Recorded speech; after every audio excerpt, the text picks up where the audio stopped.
नमस्कार. आरोग्यशाहीमध्ये मी वैद्य नमिता आणि मी वैद्य भाग्यश्री आपलं स्वागत करतो. आरोग्यशाहीमधलं दुसरं अक्षर आहे र. र आहे रेमेडीचा.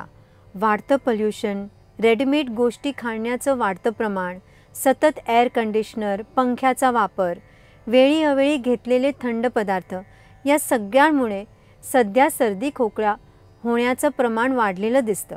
आज आपण खोकल्यावर लहानांपासून ते मोठ्यांपर्यंत सगळ्यांना गुणकारी ठरणारी एक रेमेडी पाहणार आहोत.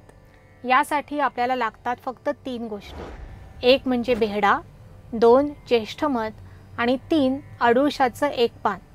खलबत्त्याच्या मदतीने एक बेहडा थोडा बारीक करून घ्यावा. ज्येष्ठमधाची करंगळीच्या आकाराची काडीसुद्धा थोडी चेचून घ्यावी.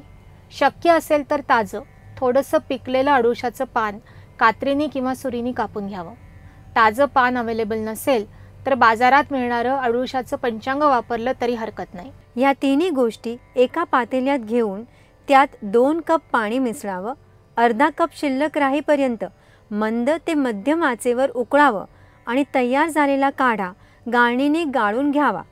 ज्येष्ठमध गोड चवीचं असल्यामुळे हा काढा चवीला चांगला लागतो.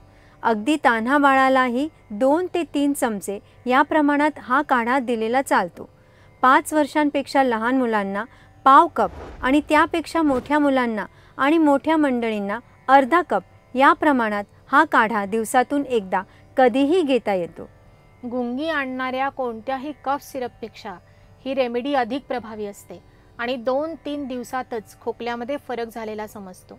खोकला बरा झाल्यानंतरही अजून 2-3 दिवस हा काढा घेत राहिला तर खोकला अगदी मुळापासून बरा होतो असा आमचा अनुभव आहे.